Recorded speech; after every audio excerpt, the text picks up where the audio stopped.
له ونشهد أن سيدنا ومولانا وملجأنا ومأوانا محمدا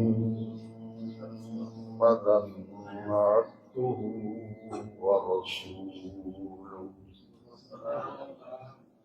صلى الله تعالى عليه وعلى آله وأصحابه أجمعين. أما بعد فأعوذ بالله من الشيطان الرجيم.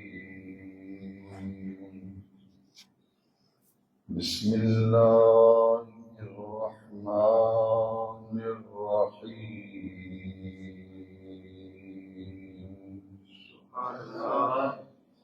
والسابقون الأولون من المهاجرين والأنصار والذين اتبعوهم بإحسان رضي الله عنهم ورضوا عنه. صدق الله مولانا العظيم.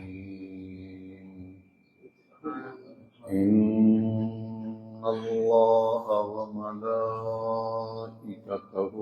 يصلون على النبي يا أيها الذين آمنوا صلوا عليه وسلموا تسليما. الصلاة والسلام عليك يا سيدي يا رسول الله وعلى آلك وأصحابك يا سيدي يا خاتم النبيين.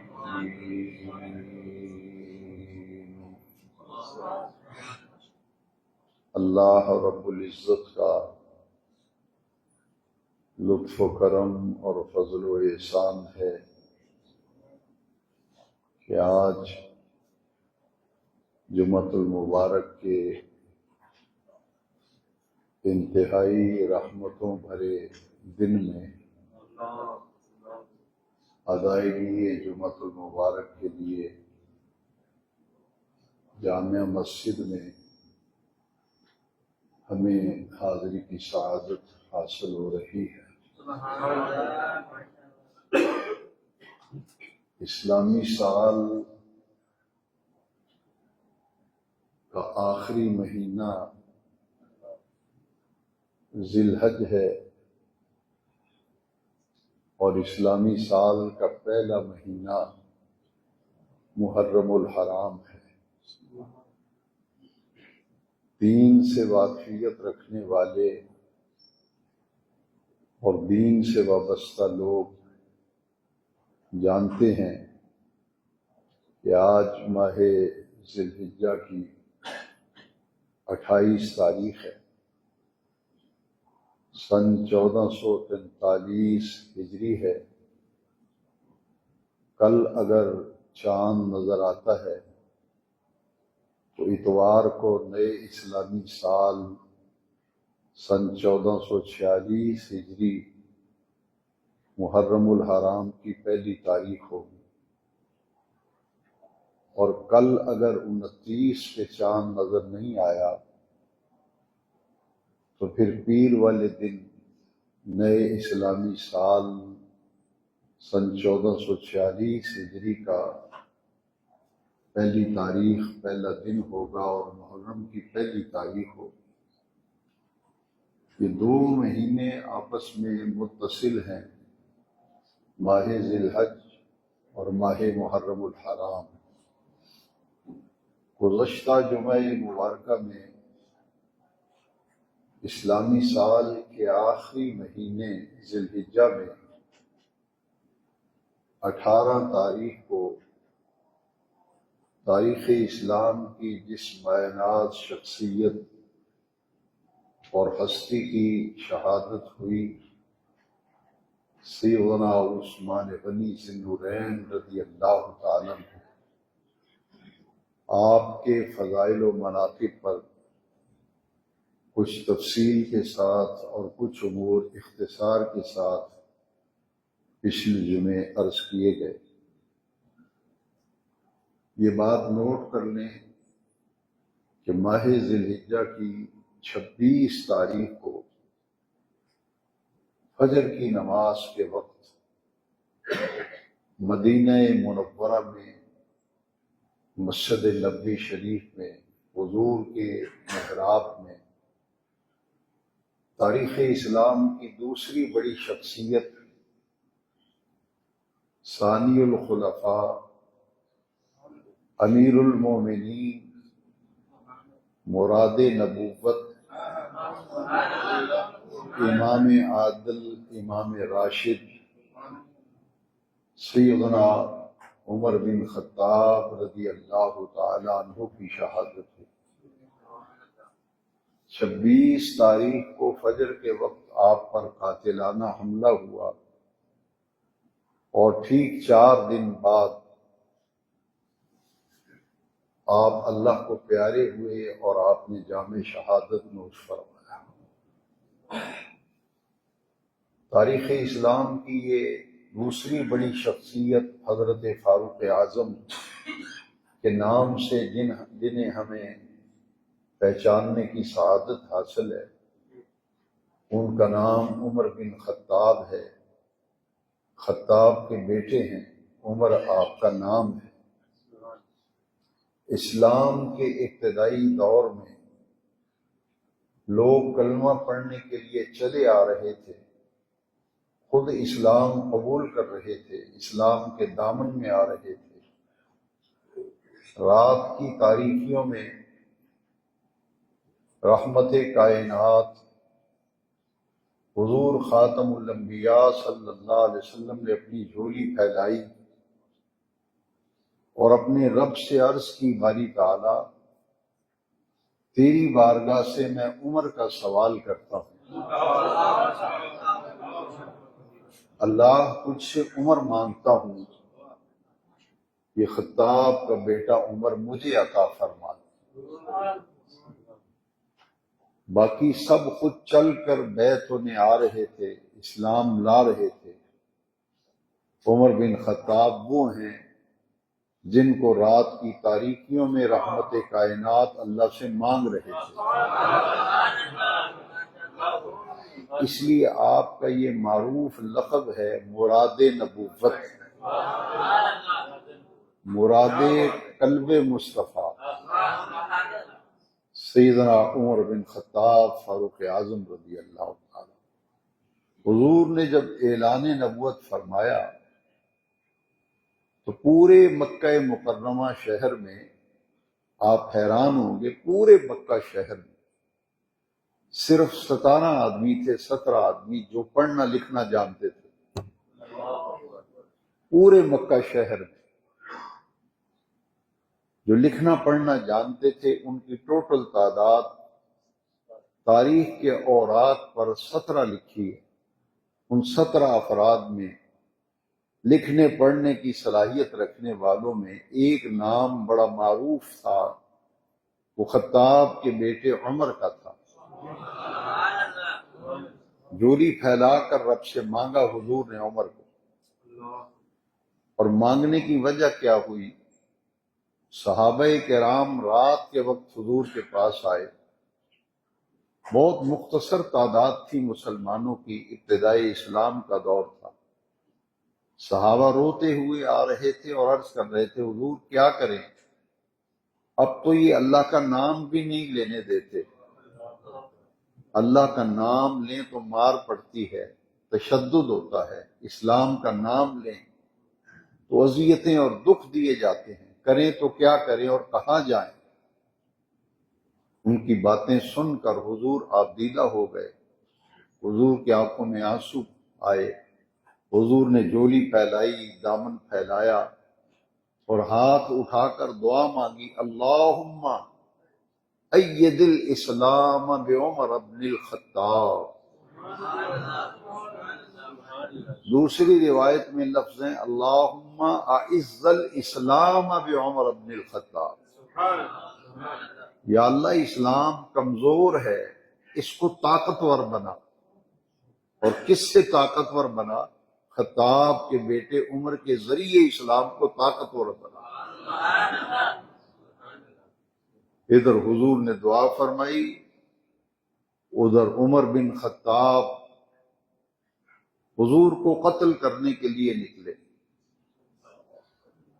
وہ قتل کے ارادے سے نکلے اور ادھر حضور رب سے مانگ رہے ہیں،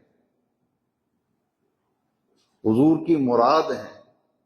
راستے میں ایک حضور کے صحابی مل گئے، انہوں نے پوچھا کہ اے عمر، تمہارے تیور آج بتا رہے ہیں کہ آج کسی کی خیر نہیں مکے میں۔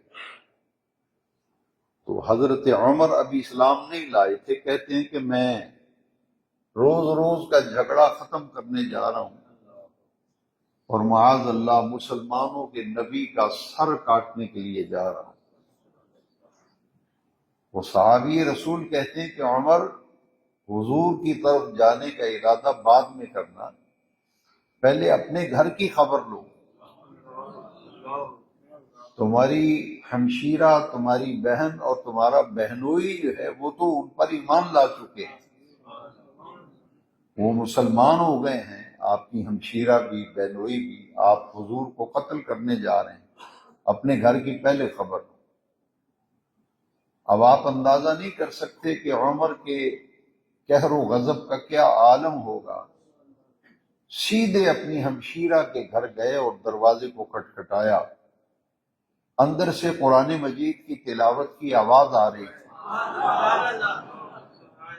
حضور کے ایک صحابی ان کی ہمشیرہ کو اور بہنوئی کو قرآن کی تعلیم دے رہے تھے، قرآن سکھلا رہے تھے۔ انہوں نے فوراً جو قرآن کے مقری تھے، پڑھانے آئے تھے، انہیں چھپا دیا، کہیں عمر انہیں قتل نہ کر دیں۔ انہیں چھپا کر جب دروازہ کھولا، عمر بن خطاب اندر داخل ہوتے ہی بولے کہ بتاؤ تم کیا کر رہے تھے؟ ایمان جن کا مضبوط ہوتا ہے ان کی گفتگو بھی مضبوط ہوتی ہے۔ آپ کی ہمشیرہ نے دو ٹوک الفاظ میں کہا کہ ہم اللہ کا قرآن پڑھ رہے تھے۔ تاریخ کے اوراق میں ہے کہ اتنا مارا اپنی ہمشیرہ کو، لو لہان کر دیا، بہنوئی کو بھی مارا اور پیٹا، ان کا پورا چہرہ جو ہے متورم ہو گیا، لباس پہ خون ہے، چہرے پہ خون ہے۔ آپ کی ہمشیرہ نے دو ٹوک الفاظ میں عمر بن خطاب کی آنکھوں میں آنکھیں ڈال کر بات کی اور کہا کہ بھائی عمر، تم میرے ٹکڑے ٹکڑے بھی کر دو، میری رگ رگ سے خون کو بہا دو، لیکن اس دل میں محمد عربی کی محبت، ان پر ایمان لانا، وہ میرے دل پہ لکھا جا چکا ہے۔ اب دنیا کی کوئی طاقت اسلام کی محبت، دین کی محبت، رسول اللہ کی محبت میرے دل سے نکال نہیں سکتی۔ یہاں جو بات سمجھنے کی ہے وہ یہ ہے کہ عمر بن خطاب کا دل نرم ہو گیا۔ نرم اس لیے ہوا کہ اتنی مار کھانے کے باوجود بھی انہی کا نام لے رہے ہیں۔ اتنا تشدد، اتنی مار کھائی، پھر بھی محمد کا نام لیتے ہیں صلی اللہ علیہ وسلم۔ جب دل نرم ہوا، عمر بن خطاب نے کہا کہ کیا مجھے بھی سناؤ گے کیا پڑھ رہے تھے؟ مجھے بھی دکھاؤ اور سناؤ کیا پڑھ رہے تھے۔ کپڑے کا ایک ٹکڑا تھا اور چمڑے کے ٹکڑوں پر قرآن لکھا تھا، یا یہ کپڑوں پر کھجور کے درخت کے پتوں پر آیات لکھی ہوئی تھی۔ تو انہوں نے کہا کہ مجھے بھی سناؤ کیا پڑھ رہے تھے. تو وہ صحابی جو چھپے ہوئے تھے حضرت سعید رضی اللہ عنہ انہیں بلایا گیا اور انہوں نے وہ آیات مبارکہ سنائی جو آپ کی ہمشیرہ کو پڑھا رہے تھے. وہ قرآن مجید جب سنایا تاہا ما انزلنا الیک القرآن لتشقی، کہ محبوب ہم نے قرآن اس لیے تو نازل نہیں کیا تھا کہ آپ مشقت میں پڑھیں. بس اس آیت کا ترجمہ، چونکہ وہ مادری زبان ان کی عربی تھی، عمر بن خطاب کا دل بولا اور دل سے آواز آئی، عمر ذرا غور کر، اس رب کو اپنے محبوب نبی سے اتنی محبت ہے، اتنی محبت ہے کہ بے نیاز رب کہہ رہا ہے کہ اے محبوب قرآن اس لیے تو نہیں اتارا تھا آپ مشقت میں پڑے. جب آیات سنی تو حضرت عمر نے کہا کہ پھر دیر نہ کرو، مجھے ان کے پاس لے چلو، لے چلو، کیونکہ ادھر تو دعا مانگی جا چکی تھی. جولی پھیلا کر آمنہ کے لال نے فرمایا تھا، اللہ عمر مجھے دے دے.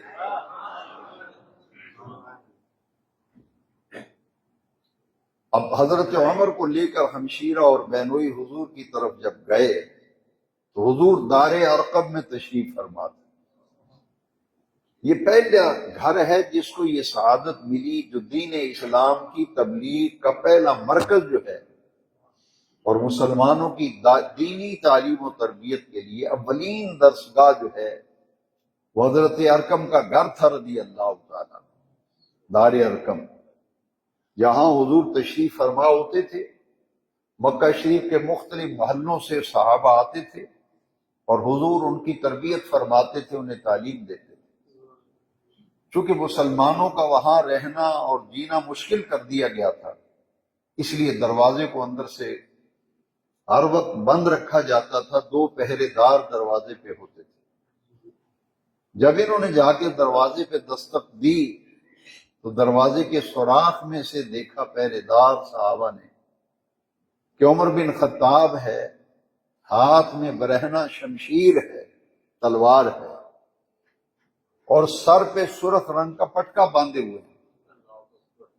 عرب کے اندر یہ رواج تھا کہ کوئی آدمی سر پہ سرخ رنگ کا رومال باندھ کر تلوار لے کر نکلتا تھا تو اس کا مطلب یہ ہوتا تھا کہ آج کسی کی خیر نہیں. کسی کو جان سے مارنے کے لیے اگر کوئی نکلتا تھا تو وہ سرخ رومال باندھتا تھا، یہ علامت تھی. صحابہ نے حضور سے عرض کی کہ دروازے پر خطاب کا بیٹا عمر آیا ہے، لیکن اس کے تیور بتاتے ہیں کہ ارادہ اچھا نہیں، غلط ارادے سے آیا، اب کیا حکم ہے؟ رحمت کائنات نے فرمایا صحابہ سے، اے میرے جانثارو دروازہ کھول دو، عمر خود نہیں آیا، میں نے رب سے مانگ کے لیا.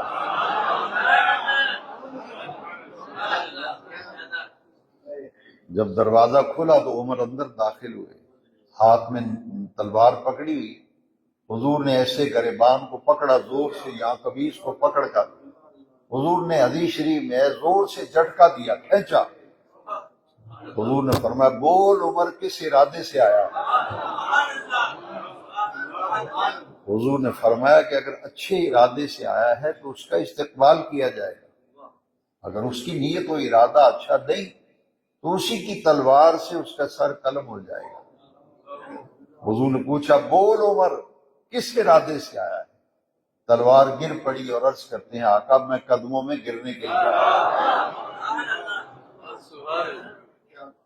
کلمہ شریف پڑھا اور مسلمان ہو گئے. عمر کو رب سے مانگ کے لیا تھا نا. جیسے ہی کلمہ پڑھا، جتنے صحابہ دار ارقم میں موجود تھے سب نے یکسماں ہو کر اللہ اکبر کی صدائے دل نواز بلند کی. ادھر ابو جہل اور قریش مکہ کے رؤساء اور سردار اس انتظار میں تھے کہ خطاب کا بیٹا عمر محمد بن عبداللہ کو قتل کرنے گیا ہے صلی اللہ علیہ وسلم، ابھی وہ سر لے کے آئے گا. لیکن وادی بطحا میں جب اللہ اکبر کی صدائے دل نواز بلند ہوئی تو تمام رؤسائے مکہ اور قریش مکہ نے کہا لگتا ہے عمر کا بھی کام ہو گیا، عمر کا بھی کام ہو گیا۔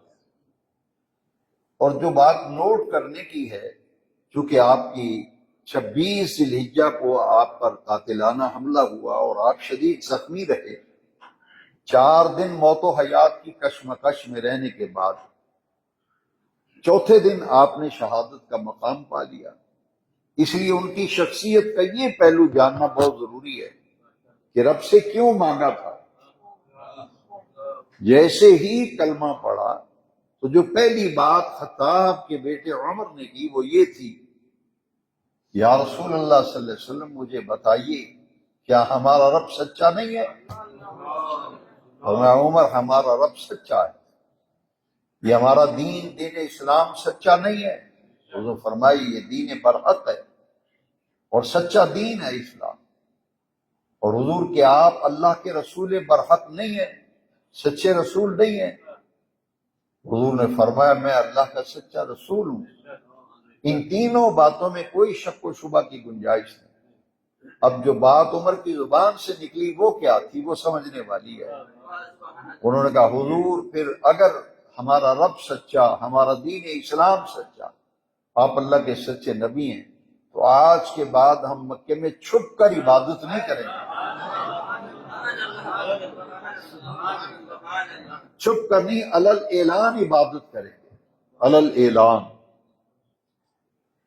اور تاریخ اسلام کے صفحات گواہ ہیں۔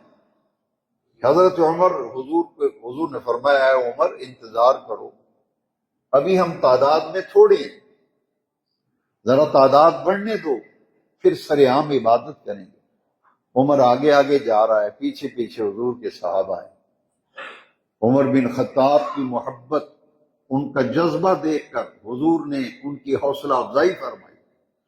حضور نکلے، عمر نے تلوار ہاتھ میں پکڑی ہے اور اعلان کرتے جاتے ہیں مکے کے گلی کوچوں میں کہ محمد عربی صلی اللہ علیہ وسلم اور ان کے غلام کھلے عام کعبۃ اللہ کے سائے میں اور سین حرم میں عبادت کے لیے جا رہے ہیں۔ آؤ جس نے اپنے بچوں کو یتیم کرانا ہے، اپنی عورتوں کو بیوہ کرانا ہے، وہ مسلمانوں کے نبی کو عبادت سے روکے۔ تاریخ میں ہے کہ دروازے بند ہو گئے، لوگوں نے کہا عمر کلمہ پڑھ چکا ہے، کیفیت بدل گئی۔ اسلام کی تاریخ کا یہ پہلا دن ہے جب رسول برحق صلی اللہ علیہ وسلم نے، خاتم الانبیاء صلی اللہ علیہ وسلم نے سب سے پہلے، یہ تاریخ اسلام کا پہلا دن تھا کہ سر عام کھل کھلا کر سین حرم میں جا کر اللہ کی عبادت کی۔ تو رب سے مانگ کے لیا تھا نا عمر بن خطاب۔ یہ تاریخ اسلام کی حضور کے بعد دوسری بڑی شخصیت، نبی کریم علیہ السلام کے بعد اسلام کی سب سے بڑی شخصیت حضرت ابوبکر صدیق رضی اللہ عنہ، خلیفہ اول، اور ان کے بعد خلیفہ ثانی حضرت عمر۔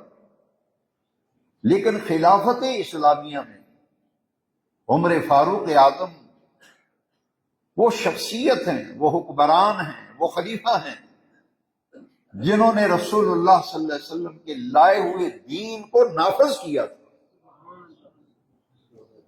انفورسمنٹ، وہ دین برحق، وہ نظام حیات جو اسلام کی صورت میں ملا تھا، اس کو بتمام و کمال اگر نافذ کیا تو اپنے دور خلافت میں حضرت عمر نے کیا تھا رضی اللہ عنہ۔ آج بھی غیر مسلم اس حقیقت کو تسلیم کرتے ہیں، اور مستشرقین نے لکھا ہے کہ اگر اسلام کی تاریخ میں عمر جیسا کوئی اور ایک آدمی بھی ہوتا، عمر جیسا، تو آج پوری روئے زمین پر اسلام کے سوا کوئی اور دین و مذہب نہ ہوتا۔ جب اس تناظر میں حضرت عمر فاروق اعظم رضی اللہ تعالیٰ عنہ کی شخصیت کا ہم جائزہ لیتے ہیں تو ہمیں حضور کی ایک حدیث ایسی ملتی ہے جس میں حضرت عمر فاروق اعظم رضی اللہ عنہ کی ذات، ان کی شخصیت، ان کی ہستی کے مقام اور مرتبہ پوری طرح واضح ہو جاتا ہے۔ آج یہ حدیث پاک کتب حدیث کے اندر موجود ہے، اپنے بیگانے سب جانتے ہیں، سب نے اس حدیث کو پڑھا ہے، سب کے علم میں۔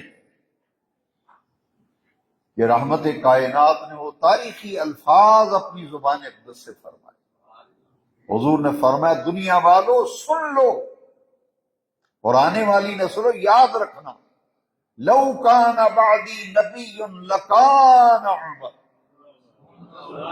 میرے بعد سلسلہ نبوت جاری رہنا ہوتا، کوئی نبی آنا ہوتا تو سن لو خطاب کا بیٹا عمر نبی ہوتا۔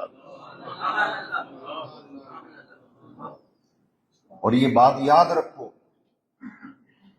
اہل اسلام کا، مسلمانوں کا یہ عقیدہ ہے کہ خدا کی زمین پر، کرۂ ارض پر،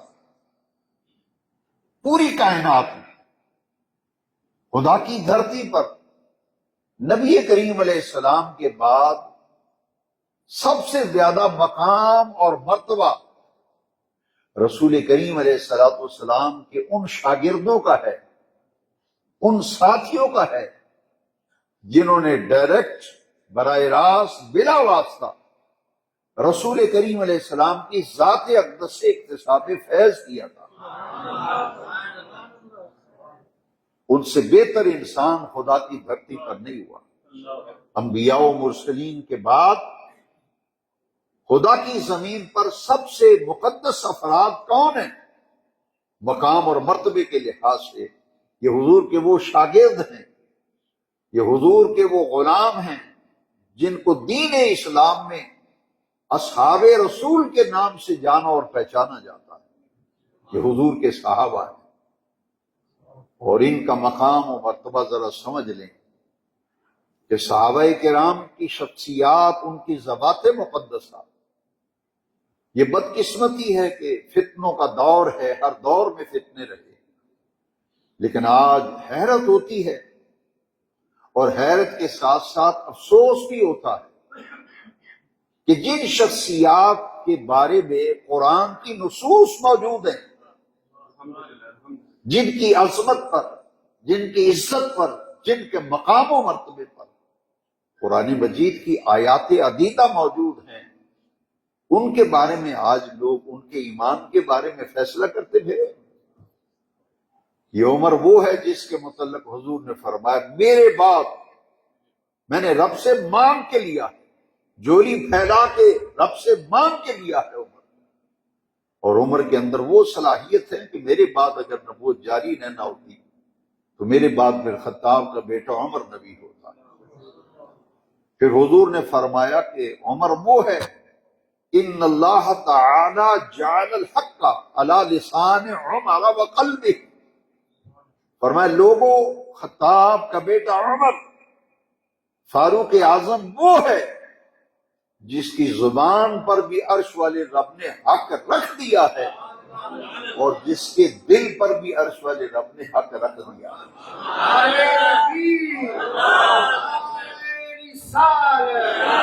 عظمت و شان مصطفیٰ، عظمت و شان مصطفیٰ۔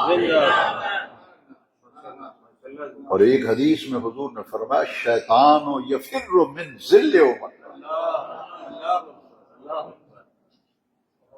اس حدیث کو ذرا سمجھیں، فر یفر فرارا، بھاگنا، فرار ہونا، فر یفر فرارا۔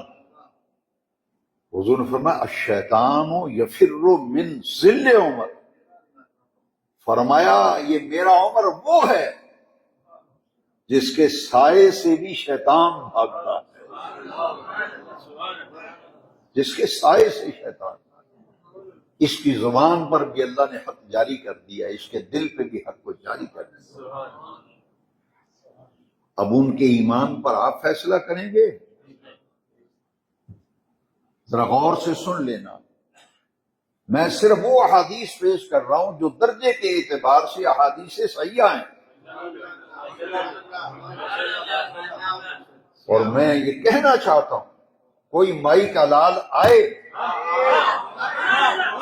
اور مجھے آ کر بتائے کہ یہ جو حدیثیں دو میں سنانے لگا ہوں، یہ حدیثیں غور سے سنو، کسی مائی کے لال میں جرت ہے تو آئے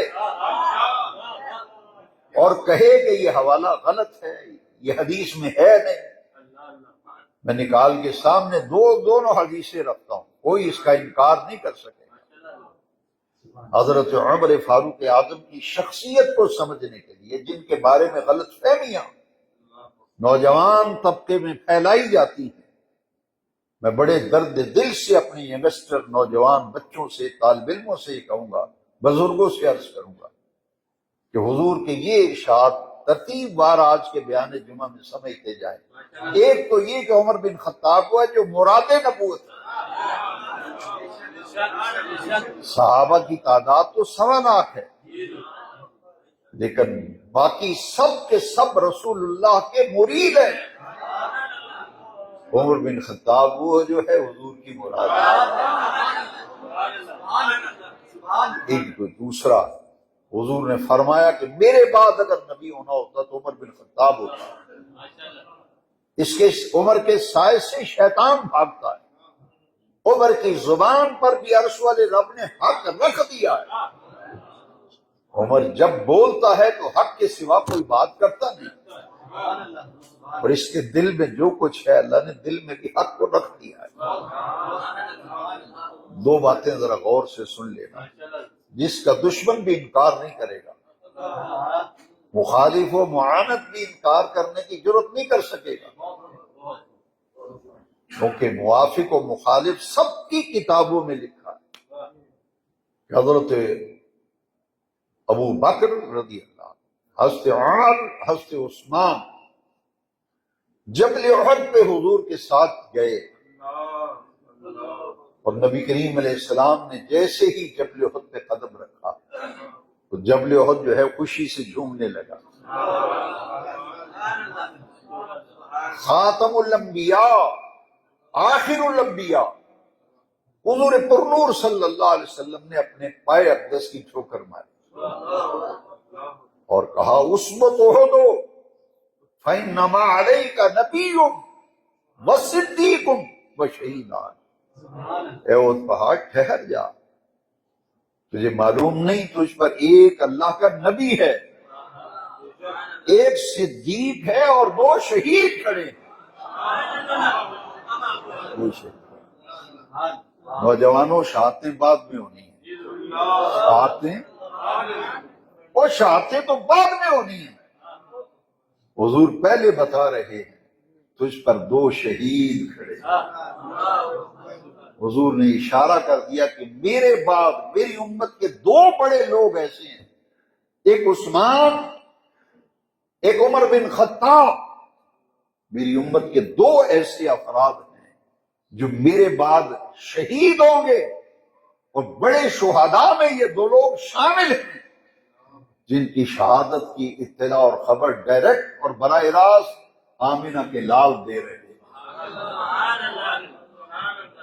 ذرا سوچو، اپنے دل سے پوچھو، جس کو زبان رسالت سے شہید کا لقب ملا ہے، کیا ان کے شہید ہونے میں کوئی شک ہو سکتا ہے؟ ایک تو یہ حدیث، دوسری ذرا غور سے سن لیں، مقام سیدنا فاروق اعظم رضی اللہ عنہ سمجھنے کے لیے یہ چوٹی کی حدیث ہے جو درجے کے اعتبار سے حدیث صحیح ہے، سیاق کے اندر یہ حدیث موجود ہے۔ مسجد نبی میں حضور تشریف لا رہے ہیں اور ادھر ابو بکر صدیق ہیں دائیں طرف، اور بائیں طرف خطاب کا بیٹا عمر رضی اللہ تعالی عنہما۔ حضور نے ایک ہاتھ ابو بکر کے کندھے پہ رکھا، ایک ہاتھ عمر کے کندھے پہ رکھا۔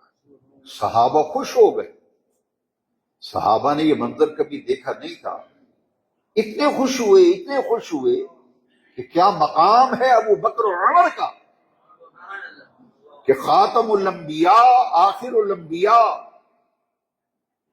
حضور پرنور صلی اللہ علیہ وسلم، تاجدار کائنات، دونوں کو اپنی آغوش میں دیے ہوئے ہیں۔ ذرا تصور کریں نا، آپ کسی پیارے کو اپنی آغوش میں لے کے چل رہے ہیں یہ دو ایسے حضور کے پیارے ہیں، آغوش میں ایک طرف ابو بکر ایک طرف عمر، صحابہ خوش ہو گئے۔ حضور نے فرمایا کہ آج تم بہت خوش نظر آتے ہو، کیا بات ہے؟ تمہارے چہروں پر مسکراہٹ ہے، خوشیاں ہیں، یہ مسکراہٹیں کیسی؟ یہ تمہارے چہروں کی شگفتگی اور شادابی کیسی؟ صحابہ نے کہا یا رسول اللہ، ہم نے پہلے ہزاروں مرتبہ آپ کو دیکھا، زیارت کی، ابو بکر و عمر کو بھی دیکھا، مگر جیسا حسین اور دلکش نظارہ اور جیسا پیارا منظر آج ہم نے دیکھا، ہم نے تو زندگی بھر ایسا منظر دیکھا ہی نہیں۔ حضور نے فرمایا مجھے بھی تو بتاؤ نا کیا منظر دیکھا ہے؟ حضور یوں لگتا ہے جیسے ستاروں کے جھرمٹ میں چاند اتر آیا، درمیان میں آفتاب نبوت اور ادھر آسمان ہدایت کے دو درخشندہ ستارے ابو بکر و عمر آپ کے پہلو میں ہیں۔ تو حضور ہم خوش اس لیے ہو رہے ہیں، کیا مقام ہے ان دونوں کا کہ آج اپنی آغوش میں لیا ہوا ہے۔ ایک کندھے پہ ابو بکر کے کندھے پہ آمنہ کے لال کا دست شفقت، پھر عمر بن خطاب کا کندھا ہے اور ہاتھ خاتم الانبیاء کا ہے۔ حضور ہم یہ منظر دیکھ کے خوش ہو گئے۔ اب جو بات سمجھنے والی ہے اس حدیث میں، وہ بڑی توجہ سے سن۔ میری آقا کریم نے پتہ ہے کیا فرمایا؟ فرمایا تم ہمیں یہاں دیکھ کے خوش ہو رہے ہو،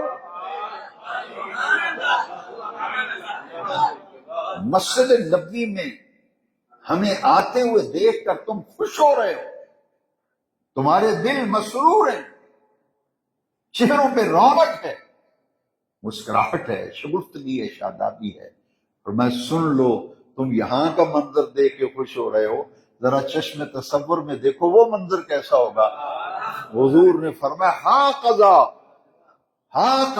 نبعث یوم القیامہ، فرمایا جب قیامت کا دن ہوگا سب سے پہلے میں اپنی قبر سے باہر آؤں گا،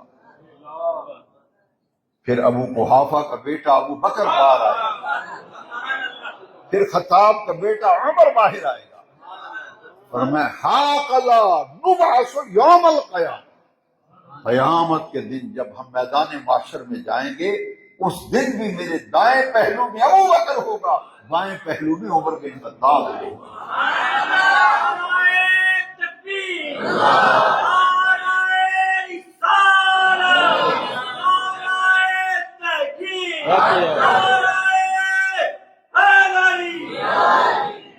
پچھلے جمعے آپ نے حضرت عثمان غنی کے فضائل سے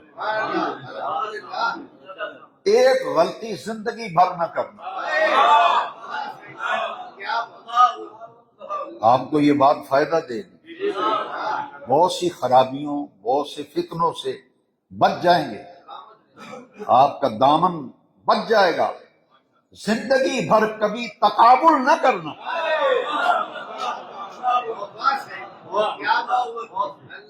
ترازو نہ پکڑنا کہ ایک پلڑے میں مولا علی کو بٹھا دیں، دوسرے پلڑے میں کسی اور کو بٹھا کر تولتے پھریں کہ بھئی ان کا مقام زیادہ ہے یا ان کا مقام زیادہ ہے۔ بس اتنی بات سمجھ لو، زندگی بھر تقابل نہ کرنا، اپنے دل پر آج لکھ کے لے جاؤ، حضور کے تمام صحابہ عادل ہیں اور رب نے سب سے حسن سلوک کا وعدہ کر دیا ہے۔ قرآن کی آیت نہیں ہے کوئی مائی کا لال کرے انکار، اور کسی میں جرت ہے تو کرے انکار۔ پھر اگر قرآن کی آیت ہے تو پھر اپنا عقیدہ ٹھیک کر۔ عرش والے رب نے قرآن میں جب کہہ دیا اور فرما دیا، بے نیاز رب نے فرمایا کلم وعد اللہ الحسنی، میرے نبی کے تمام صحابہ جو فتح مکہ سے پہلے ایمان لائے ان کا درجہ بڑا، جو فتح مکہ کے بعد ایمان لائے ان کا درجہ ان صحابہ سے کم ہے جو فتح مکہ سے پہلے ایمان لائے۔ یہ بات کس نے؟ قرآن میں عرش والے رب نے لکھی۔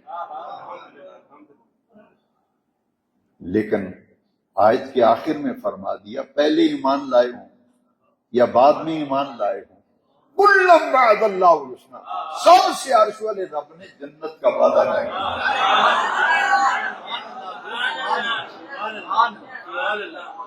صحابہ کے ایمان کی تجھے فکر لگی ہوئی ہے، تو اپنے ایمان کی فکر کر، اور تو اپنے ایمان کی فکر کر۔ ان کے ایمان کی گواہیاں تو عرش والا رب دے رہا ہے، نہ ہزار کہیں کہ ہر کا مقام اپنا، حق کا مرتبہ اپنا۔ کسی وقت میں عرض کروں گا، آج صرف اتنی بات نوٹ کر لیں، ایک ہے اصحاب رسول، ایک ہے آل رسول، اور ایک ہے ازواج رسول۔ یا رسول اللہ کہنے والوں، اہل سنت کہلانے والوں، آپ اصحاب رسول کے بھی غلام ہو، اور ہم کہتے ہیں، علل اعلان کہتے ہیں، جو کسی صحابی کا بےادب و گستاخ ہوتا ہے تیلا نہیں رہتا اس کا۔ اور اسی طرح رسول اللہ کے اہل بیت، حضور کی آل کی ذرا سی بے ادبی وہ تباہ و برباد کر دیتی ہے۔ حضور کی ازواج مطہرات، حضور کی بیویاں، ان میں سے کسی ایک بیوی کی بے ادبی ذرا سی دل میں آ گئی تو پھر اپنے ایمان کی خیر منانا۔ اس لیے کہ قرآن نے کہہ دیا، النبی اولیٰ بالمؤمنین من انفسہم وازواجہ امہاتہم، میرے محبوب تمہاری جانوں سے بھی زیادہ قریب ہیں، اور ان کی تمام بیویاں ایمان والوں کی مائیں ہیں۔ حضور کی تمام بیویاں ایمان والوں کی، اور قرآن کی نص ہے، امہات المومنین۔ حضور کے نکاح میں جو بیویاں آ گئیں، عرش والے رب نے کہا یہ ایمان والوں کی، کسی کے بارے میں بے ادبی گستاخی سوچیں گے بھی تو بھائی ہو۔ حضور کی آل، حضور کے اصحاب، تو بھئی ہم تو وہ ہیں جو آل کے بھی غلام ہیں، اصحاب کے بھی نیاز پیش ہیں، حضور کی ازواج کا بھی دل و جان سے احترام کرتے ہیں۔ اور عمر بن خطاب وہ ہے، خدا کی زمین پر نبیوں، رسولوں، پیغمبروں کے بعد سب سے افضل، یہ بات نوٹ کرو، دل پہ لکھ کے لے جاؤ، کہ میرے آقا کی حدیث ہے، فضل صحابتی علی صحابت الانبیاء والمرسلین کا فضلی علیہ۔ دنیا والوں، میرے تمام صحابہ کو پوری کائنات کے لوگوں پر نبیوں، رسولوں، پیغمبروں کے بعد ایسے فضیلت حاصل ہے جیسے مجھے تمام نبیوں، رسولوں، پیغمبروں پر فضیلت حاصل ہے۔ خدا پہ دھرتی پر سب سے افضل لوگ جو ہیں وہ حضور کے وہ شاگرد ہیں جنہوں نے دنیا کے کونے کونے میں اسلام کو پھیلایا، اور پھر 10 وہ صحابہ جن کا نام لے کر حضور نے جنت کی بشارت دی، عشرہ مبشرہ، 10 صحابہ۔ لہذا جب بھی کوئی تقابل کرے اسے کہو نہیں بھائی، مقام اپنا اپنا، مرتبہ اپنا، بس مقام اپنا اپنا، مرتبہ، اور جو ایک کا مقام ہے وہ دوسرے کا نہیں۔ میں اس کی ایک مثال دیتا ہوں، حضرت مولا علی سے تقابل کرتے ہو تو ان کے بارے میں اہل سنت کا عقیدہ کیا ہے؟ پہلے یہ بھی تو سنو، صحابہ کی تعداد کتنی ہے؟ 1,24,000، مگر حضور نے یہ کس سے فرمایا؟ یہ صرف حضرت علی کو فرمایا۔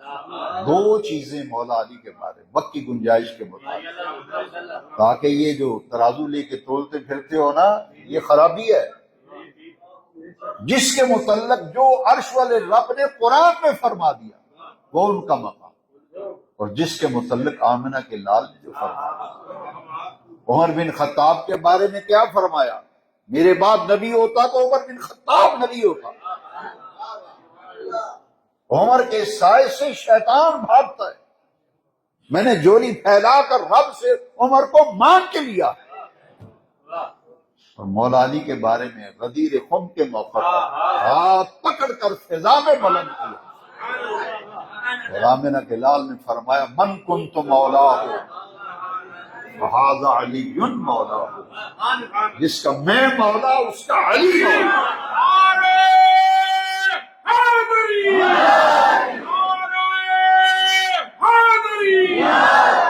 جس کا میں مولا اس کا کہ کسی اور کے لیے فرمایا تو تم ترکڑی کیوں پکڑتے بھائی؟ ان کے بارے میں کہہ دیا ہمارا ایمان۔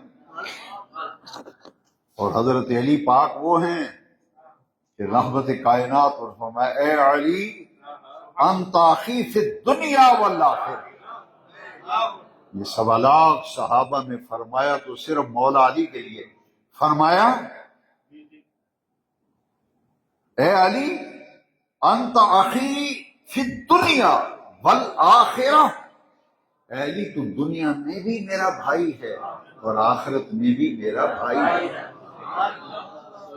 اس لیے مولا علی کے 2 لقب ہیں، اخی الرسول، رسول کریم کے بھائی ہیں، وزوج البتول، اور سیدہ زہرا پاک کے شوہر نامدار ہیں۔ بھائی جس کے لیے جو فرما دیا، مقام اپنا اپنا مرتبہ۔ جو کربلا میں حسین پاک سخی لجپال، حسین پاک نے جو قربانی دی وہ ان کا مقام، وہ ان کا مرتبہ، کوئی ثانی نہیں، کوئی ہمسر نہیں، کوئی ہم پلہ نہیں۔ جس کے متعلق جو قرآن نے کہا، جو حدیث نے کہا، ہمارا دین ایمان ہے۔ حضرت عمر بن خطاب وہ ہیں کہ جنہوں نے کا دور خلافت تاریخ اسلام کا بیاناز دور خلافت۔ آپ نے اپنے دور خلافت میں کہا تھا کہ اگر دریائے فرات کے کنارے ایک بکری کا بچہ بھی پیاسا مر گیا تو قیامت کے دن عمر اللہ کی عدالت میں اس کا بھی جواب دہ ہوگا۔ سیدنا فاروق اعظم، جن کے بعد جب کلمہ پڑھا نا تو آیت نازل ہوئی۔ کون سی آیت؟ کیسی ہستیاں ادھر کلمہ پڑھتے ہیں ادھر قرآن نازل ہوئی۔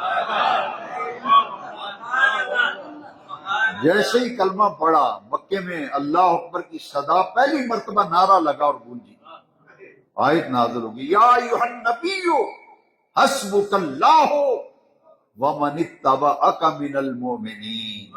اے پیارے محبوب نبی، آپ کے لیے اللہ کافی ہے اور ایمان لانے والے، آپ کی تابعداری کرنے والے آپ کے لیے کافی ہے۔ جن میں قرآن نے کہا رضی اللہ عنہم ورضوا۔ ہم خوش نصیب ہیں۔ 18 ذی الحج کو حضرت عثمان غنی رضی اللہ عنہ کی شہادت کا دن منایا، اور آج جمعے کے اجتماع میں ہم حضرت عمر فاروق اعظم کی شہادت کا دن منا رہے ہیں، اس لیے کہ کل اگر چاند نظر آتا ہے تو اتوار کو محرم کی 1 تاریخ ہوگی۔ سن 1445 ہجری ذی الحجہ کا یہ آخری جمعہ ہے۔ دعا کریں آئندہ سال اسلامی سال کے پہلا جمعہ ہوگا، اللہ کرے یہ سال مسلمانوں کے لیے امن، عافیت، سلامتی اور خیر کا سال ہو۔ اللہ تعالیٰ ان ہستیوں پہ ادب و احترام کی توفیق دے۔ آخری بات یہ کہوں گا کہ ان کا یہ مقام ہے کہ مدینہ شریف میں ایک بندہ تھا، 5 منٹ زیادہ ہو جائیں کہ کوئی اعتراض ہو؟ مدینہ شریف میں ایک آدمی تھا جو رسول کریم کا سب سے بڑا دشمن تھا۔ نام سب کو آتا ہے، کیا نام تھا؟ نہیں، مدینہ شریف میں عبداللہ بن ابن ابی، رسول کریم صاحب، اس نے نبی پاک کو ایک مرتبہ گالی دی، اور اس گالی کا ذکر عرش والے رب نے قرآن میں وہ گالی بھی لکھی ہے۔ کس نے دی تھی؟ عبداللہ بن، حضور کی ذاتی دشمن تھا، کوئی موقع نہیں جائے۔ جب یہ مرا تو اپنے دشمن کے جنازے کے لیے بھی رحمت للعالمین اٹھ کے کھڑے ہو گئے۔ اس کے جنازے کی جس نے گالی دی، اور عرش والے رب نے اس گالی کو قرآن میں لکھا، اس گالی کو عرش والے رب نے، اے وہ گال ہے جیڑی اس خبیث نے حضور نو کڈی سی، قرآن میں لکھا۔ ذاتی دشمن مرے تو حضور تیار ہو جائیں، کس کے لیے؟ جنازے کس کے لیے؟ ایک دفعہ بولو. حاجی سردار صاحب ٹھنڈا پانی پلائیں گے بعد میں، پیاس بھی لگے. سمجھانے کے لیے کہتا ہوں، دشمن کے جنازے کے لیے حضور تیار، گالی دینے والے کے جنازے کے لیے. جامع ترمذی کے اندر حدیث ہے، حضور ساڈا ایک مسلمان پر مر گیا، وہ جنازہ پڑھا دو. حضور تشریف لے گئے، تیار ہو گئے، فرمایا چلو چلتے ہیں، اس کا جنازہ پڑھا دیں. فرمایا چلو چلتے ہیں. جب چلے گئے تو حضور نے فرمایا یہ کس کا جنازہ ہے؟ یہ کون ہے جس کی میت پڑی ہے؟ جنازہ کس کا ہے؟ صحابہ نے کہا حضور یہ فلاں ابن فلاں، فلاں کا بیٹا فلاں. فرمایا یہ وہی ہے جو میرے عثمان کو برا بلا کہتا تھا، جو میرے عثمان کو، یہ وہ ہے جو میرے عثمان کو گالی دیتا تھا. فرمایا اٹھا لو اس کا جنازہ، لے جاؤ اس کا جنازہ، محمد اس کا جنازہ نہیں پڑھائے صلی اللہ علیہ وسلم. اور ذاتی دشمن مرا ہے، گالی دی ہے، قرآن میں گالی لکھی ہے، اس کے جنازے پڑھانے کے لیے تیار ہے. عثمان غنی صحابی کا دشمن ہے، عثمان کو برا بلا کہنے والا، حضور نے جنازہ پڑھانے سے فرمایا چپ کے لے جاؤ، میں نہیں پڑھاتا یہ جنازہ، اس واسطے میرے عثمان دا دشمن ہے. یہ ہے مقام صحابہ، مقام وآخر دعوانا.